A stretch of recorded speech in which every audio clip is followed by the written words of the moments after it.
Hello, my name is Tina and I am 18 years old, and today I would like to talk about what it's like for people with disabilities to date.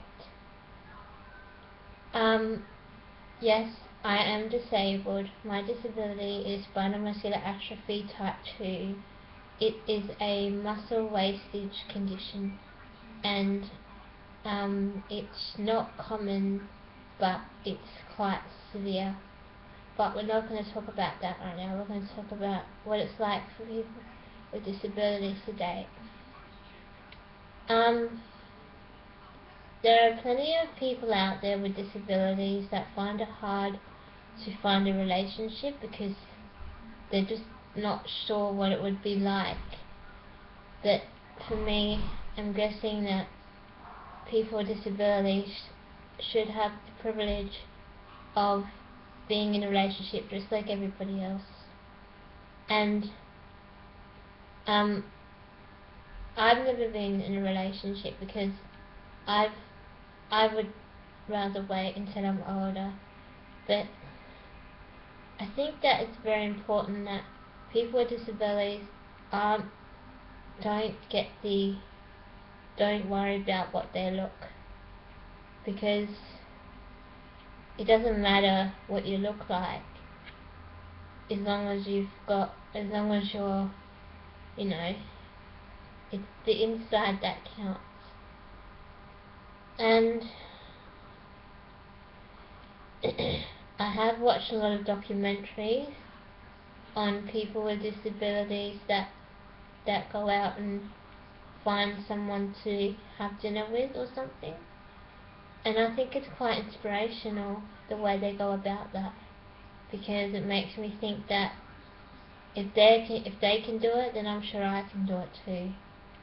But I just need to have the confidence to do it, and I need to be able to have no fear whatsoever. There would be a bit of fear, as I would probably worry about how I look and stuff, but I'm sure that will pass. um, but as I said before, no one should be telling anyone that has a disability that you would never be in a relationship, because that's not true. Unless you want to be in a relationship, there's no stopping you.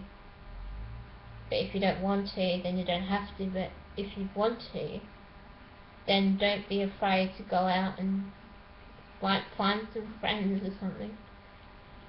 I don't believe I don't believe in online dating. I think that online dating is kind of just a bit scary for me, because I don't know who I'm talking to, and they could be like pretending or something, and I don't want someone that pretends to be someone they're not.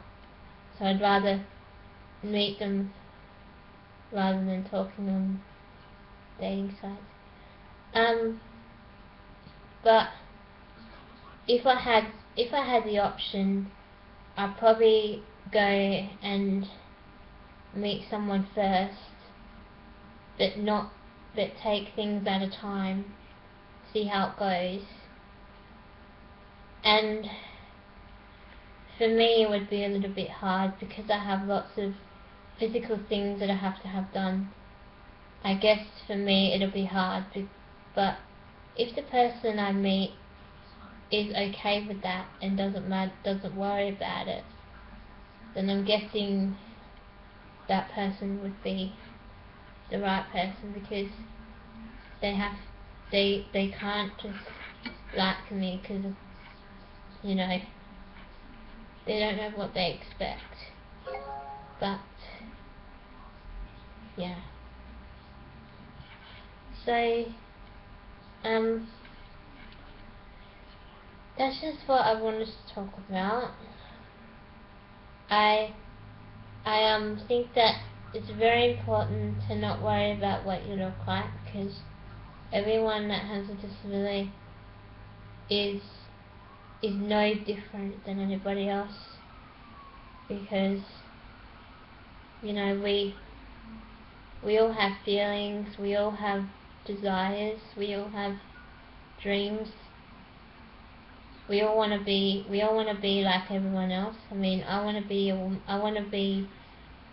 I want to become, I want to get married when I grow up, and not, and you know, do what other women do, not be alone all the time.